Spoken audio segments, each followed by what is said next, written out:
Undeclared wars are commonplace. Tragically, our government engages in preemptive war, otherwise known as aggression, with no complaints from the American people. Sadly, we have become accustomed to living with the illegitimate use of force by government. To develop a truly free society, the issue of initiating force must be understood and rejected. What if sometimes, to love your country, you had to alter or abolish the government? What if Jefferson was right? What if that government is best which governs least? What if it is dangerous to be right when the government is wrong? What if it is better to perish fighting for freedom than to live as a slave? What if freedom's greatest hour of danger is now?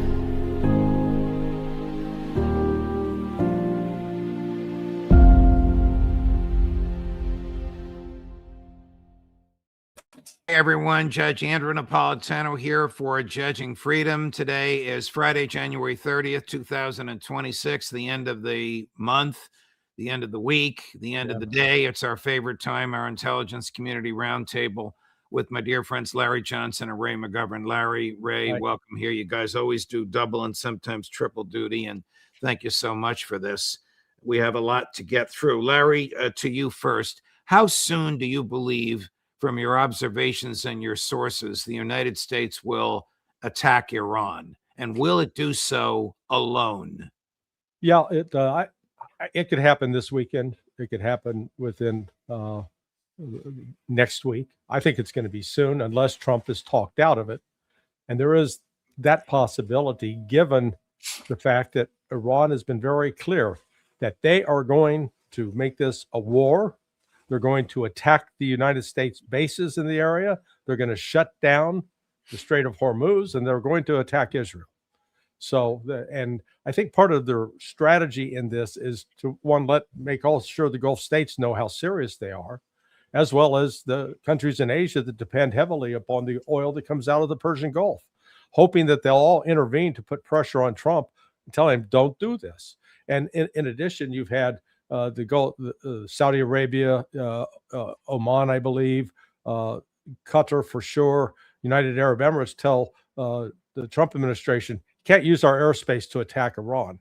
The same applies to Iraq. So the United States will have a problem of either just ignoring them and saying, we're going to overfly you anyway, screw you, or having to find another way in there. So, but this is real. This is what we've seen as a far bigger buildup now compared to what happened last June.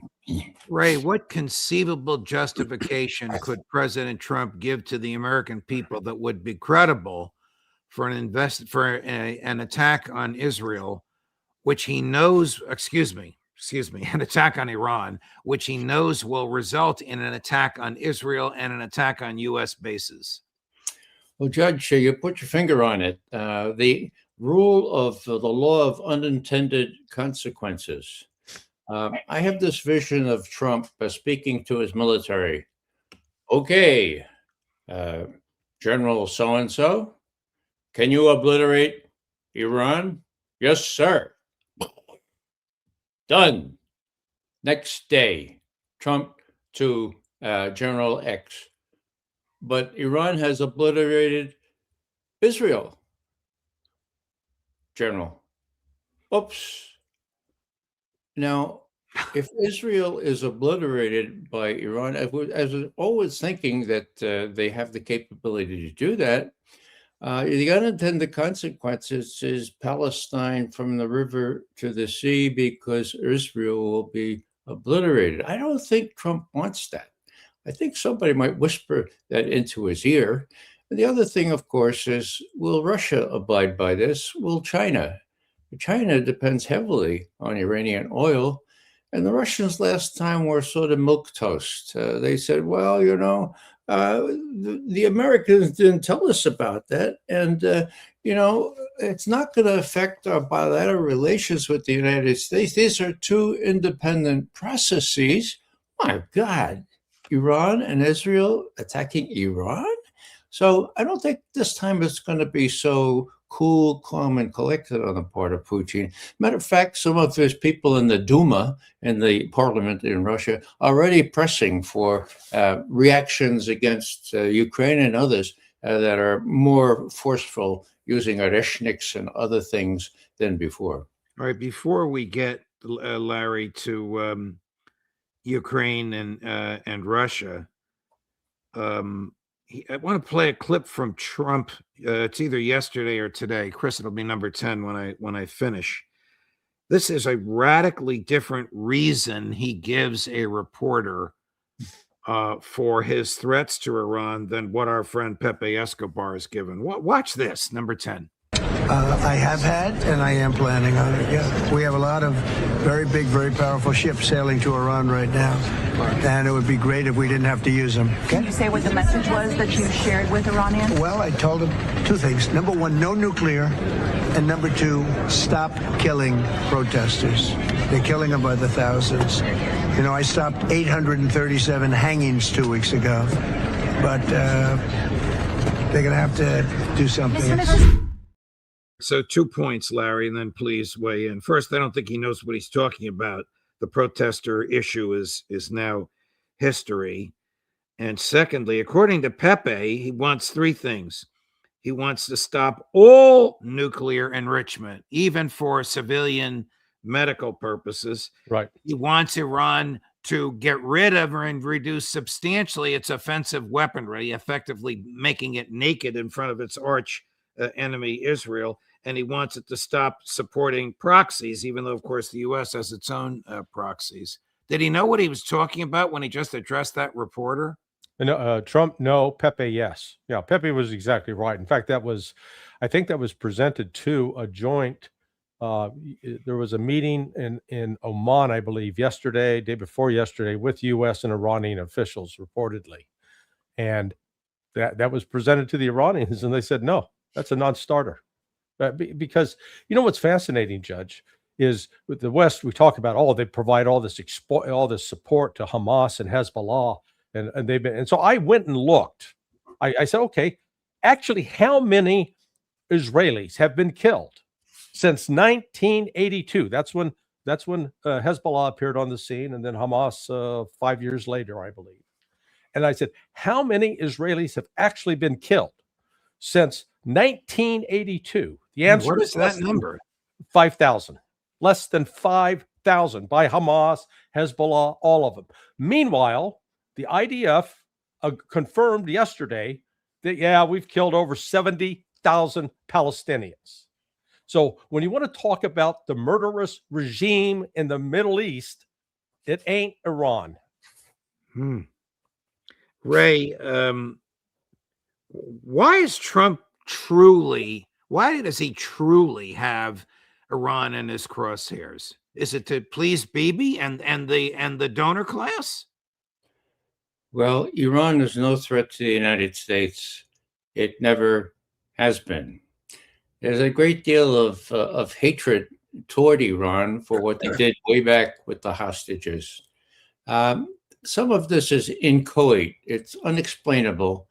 And 98% of the reason is Israel. Now, you don't have to believe me. You believe people like some of our more prominent commentators, professors and so, Jeffrey Sachs, for example. And they say, look, U.S. policy is dictated by the Israeli regime. Now, the thing is that Netanyahu has already blinked. 2 weeks ago, he said, no, please don't do this yet. And I don't know what's changed, okay? But I know that the stakes are very, very high. And I think that Netanyahu, combined with all this other pressures that are going on, and if somebody warns Trump that this could be a disaster for Israel, then maybe he'll cease and desist. There's no sign that he's going to do that yet, but they're talking about the weekend now. Maybe somebody to get to him and say, look, you're going to start World War III. It's going to come, as the Chinese used to say, it's going to come to a no good end. Larry, does he have an armada there? And how close is the armada Well, And why an armada? Is it because he needs aircraft carriers? Because, as you said, some of the Gulf states won't allow the U.S. to use their airspace? But it's not so much. So the capability of the aircraft carrier is actually somewhat limited. They can't carry the planes launching, the F-35s launching off of that, or the F-18s. They can carry a JASSM, but those have, I think their maximum range is about 1,000 kilometers. So they can only, from where they are in the Arabian Sea, they're going to try to stay far enough offshore out of the range of the Iranian land to ship missiles that they have. So you've got this carrier with its accompanying destroyers and cruisers. And this is what's so foolish about this strategy. The Iranians have drones and missiles that they can fire at those ships. And if they choose to fire 100, 200 a day, those ships, particularly the destroyers, have a limited number. They have a finite supply of missiles, air defense missiles that they can shoot. And once they shoot them, their only option is then go to a port to get reloaded. Well, the port that they normally go get reloaded at is Bahrain, and that's going to be closed by the Iranians. So now they've got to figure out where to go. And I'm not sure if there's a port facility at Diego Garcia, or if they're going to have to, but the point is, the U.S. will probably be able to stay there and exchange fire with Iran for about a week and a half, and then they're going to have to pull the carrier task force out. Will the Iranians close the Straits of Hormuz, knowledgeable of the economic crisis that would precipitate? Yeah, I think they will. Absolutely. I've seen 3 different Iranian generals and even Arachi, the foreign minister. So yeah, we'll shut it down. They're not playing this. You know what? They tried to do a demonstration in October of 2024, saying, hey, look, let us show you what we can do. And Israel and the United States said, see, they failed. They're weak. And then when Iran stopped on the 12-day war of making a deal with the United States, again, that was interpreted as Iran being weak. And because they keep interpreting Iran being weak, the West persists in going forward. I think one of the real ironies of this is if the United States does launch this attack, they're going to do significant damage to Iran. And I think this will be a tipping point that the Iranians will say, you know what? We said we weren't building a nuke. No matter what we say, they don't believe us. We'll build the nuke. Because look at North Korea. They got a nuke and nobody bothers them. Ray, will we ever get into a conversation about why Israel is allowed to have nukes and Iran is not? Or is that very public conversation prohibited to people in the United States government? Well, the answer is because Israel is our closest ally. And the last person who called them on this, the last person who tried to prevent this, was a fellow named John F. Kennedy. That's one of the reasons they went after him. In other words, Israel is sacrosanct. We bowed, even when Netanyahu was involved directly in stealing some of our nuclear secrets. They went right there, and Israel is beyond reproach. So that's where we are right now. The business about the nuclear weapon, let me just say a word about that. Pepe is right. They're demanding all kinds of things that that the U.S. knows will never be acceded to. But the supreme irony is that they're saying, on the one hand, in the National Defense Guidance just out this month, right, that Iran might think about the possibility of renewing work on a nuclear weapon. Oh, so they might think about the possibility of working. So this thinking about the possibility of doing a nuclear weapon means they're not doing it yet. And it also means, well, it doesn't matter. They have an ambition, as Trump says, and we're going to make sure we do war on that ambition to make sure they have a fatwa, they have a religious edict that we will know when it's changed. And I don't believe it's going to be changed because the Iranians don't need it. They have enough of a deterrent now, and we're going to see how this plays out within the next week, probably, because if they are attacked, that deterrent is going to transmogrify into an offensive capability and destroy Israel. I don't know if people don't understand I don't know why they don't Israel understand it either. Larry, last question about Iran. How much damage did the Israelis and the Americans do to Iran in the 12-day war, if any, in the 12-day war in June? Nothing. They killed some people. They caused some physical damage to certain key strategic institutions, but it did not stop or prevent Iran from firing missiles at will. And in fact, what's fascinating is in that complete surprise attack that took place on June 13th, that what the West fully anticipated would have incapacitated both the Iranian political structure as well as the military structure, they were up firing in retaliation within 10 hours. So now this is different. I mean, the West hasn't hit it at all, that we're coming to attack you. We're going to do it. In fact, I believe that this attack was supposed to take place on January 14 as the sort of the culmination of that attempt at a color revolution that was sparked out on December 28th with economic warfare, as Scott Bessett admitted. But they got it under, the Iranians with Russian and the Chinese help got it under control. So now this is their second bite at the apple, because they're convinced they've got to get the regime changed, and we've constructed this entire pyramid of lies about Iran being the destabilizing force in the Middle East. When we said that we were fighting terrorism, ISIS and Al Qaeda, Iran was fighting ISIS and Al Qaeda, not helping them. Wow. I have to ask you both about this domestic issue, even though we usually stick to foreign affairs, because of its intelligence community implications. Ray, to you first. I mean, this just blew me away. Why was the director of national intelligence with the FBI when they served a search warrant on a warehouse outside of Atlanta, which was holding ballots from the 2020 election? Why was Tulsi Gabbard physically there, almost disguised? If you saw the photos, she had a baseball cap on down to below her eyebrows, but she was there and it was her. Ray? She is the director of national intelligence. As the director of national intelligence, she has certain purview over some activities relating to the FBI. In other words, she has a hand in what FBI does if it pertains to foreign involvement. Now, that's the only thing that would justify this. In other words, there's an affidavit. It's an affidavit that authorized this search, okay? Does it specify that the foreign involvement is suspected? If so, she's within her rights. If not, I don't know. I can't get a hold of the affidavit. Maybe you could, Judge. No, I can't get a hold of the affidavit either. The magistrate who signed the order has not put it in the public record yet. Larry, were you surprised to see her there? I mean, is she doing this to save her job, just to kiss up to the White House? Yeah, well, actually, I am a bit surprised to see her there, because as head of, as the director of national intelligence stays away from law enforcement. This is a law enforcement issue. Right. So you're collecting evidence. You're not collecting intelligence. Now, Ray's correct.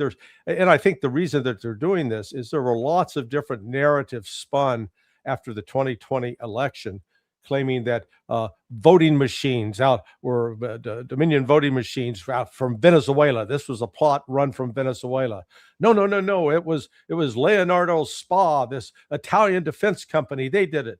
No. It was the Chinese. They were doing it. I mean, a lot of this, I think, was just gross disinformation put out to prevent people from actually looking at the fact that extra ballots were printed in Long Island, New York, and shipped off around the country. And there's actual evidence for that. So, I mean, it is bizarre to see her there because, okay, even if it involves foreign, she can't do anything about it. It's FBI, it's law enforcement. Right. We do know about the CIA. I mean, she's not the head of the CIA theoretically. Ratcliffe reports to her. I say theoretically. You both have educated me on that. CIA is barred from getting involved in law enforcement theoretically. That's what its charter says. We all know that's not the case. All right, let's go on to Russia and Ukraine. Ray, will the Russians ever accept an American presence and security guarantee in the form of military in Ukraine? No. Well, why is Putin? Why is not Putin? Why is Zelensky telling the world that this has been agreed to? Well, if you want to believe Zelensky, I mean, he meanders back and forth almost as frequently as President Trump. Zelensky is pretty much on his last legs. He's got no influence. He's got no cards to play. So he's going to say things that are really hard to interpret because they're really hard to believe. Larry, in your view, is Abu Dhabi a serious negotiation? As far as ending the war, no. As far as trying to, I think they're focused on military matters and some security issues. They will that may be helpful. What was interesting is yesterday both Lavrov and Ushakov.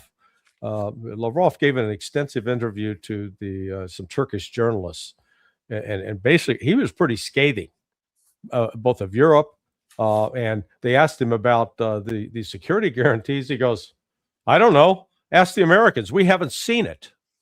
And I mean, he was irritated. Ushakov made sort of the same thing in an interview. I think it was with TASS.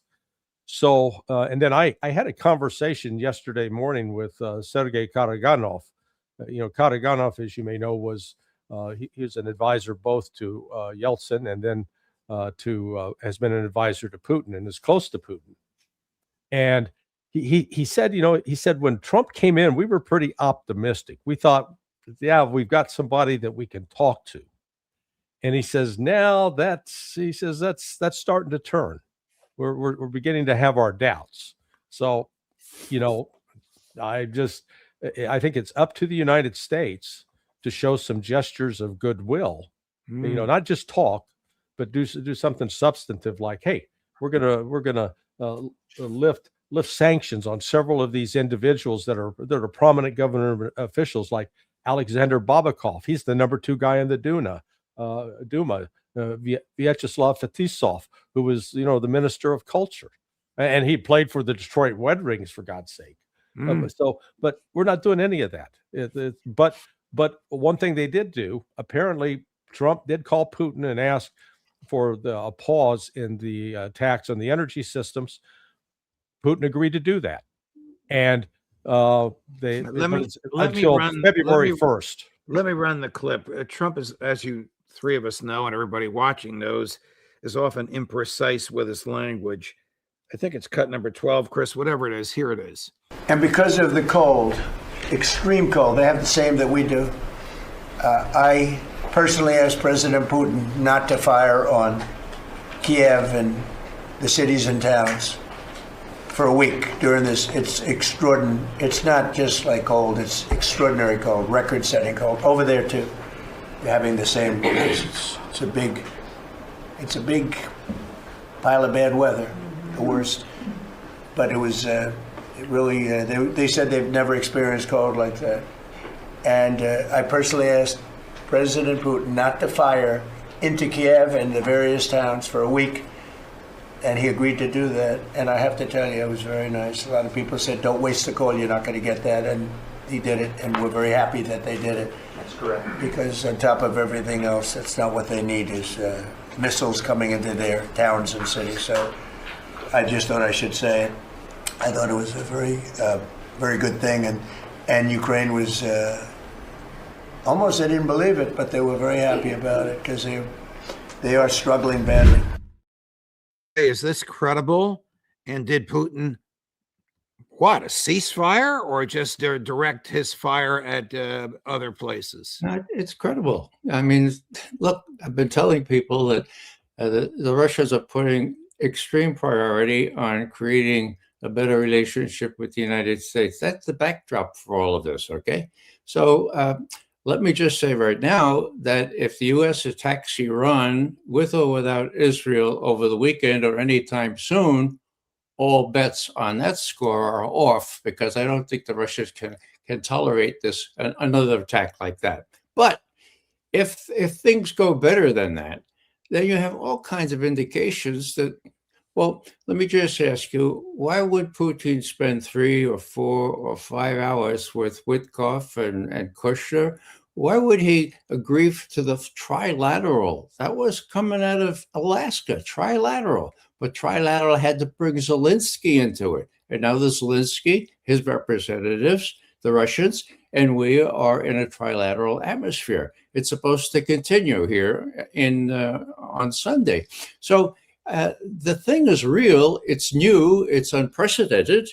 With respect to security guarantees, that's all Zelensky. He says he's got 100% security guarantees from the United States. It's bollocks. It doesn't have anything like that at all. This is all contingent on the final arrangements. Now, the U.S. is not going to guarantee what's left of Ukraine in any sense, but they're willing to play along and let Zelensky brag about this. But they're inching toward an agreement, and there's unusual haste on the U.S. part, and the Russians have noticed this openly. And the question is, well, hello, why are we in such a rush? Well, it's not going well on the battlefield, right? And there's not going to be much left of Donetsk after the Russians get through with them. So that's the time pressure here. They want enough lipstick to put on this pig of a negotiated settlement before there's no pig left to put lipstick on. So, Larry, I'm going to ask you about the New START treaty. And if I got to throw this in, because Pepe told us this, that his sources told him that amongst the Russian demands at Abu Dhabi is the release of Nicolas Maduro. Wow. I don't know how Trump would react to that. Why hasn't the United States responded to Putin's offer to extend New START, which expires a week from today, Larry? Yeah, because we have I don't think we have a genuine interest in seeking peace with Russia. I mean, I wouldn't trust us. We've broken every agreement with Russia. And, Peskov announced this morning, was it, Russia time, that, Russia had agreed to stop attacking the energy sites until February 1st. That's Sunday. So Sunday, but in the interim, they continued to attack other targets. They had drone attacks, major drone attacks throughout Ukraine last night. So, but they held off on some of the energy sites. But again, the START taking a step and saying, you know what, President Putin, you're right. We need to keep START alive. That's another genuine gesture the United States could offer, that they're serious about peace. One of the things that Lavrov emphasized in his in the statements to the Turkish journalists yesterday, he says this conflict in Ukraine, it's not about territory. This is a broader confrontation with the West. And at the heart of that is NATO and its expansion. That's the root cause. Well, that's what ultimately has to be dealt with. That's what he said to you and me when we were privileged to interrogate him for a couple of hours.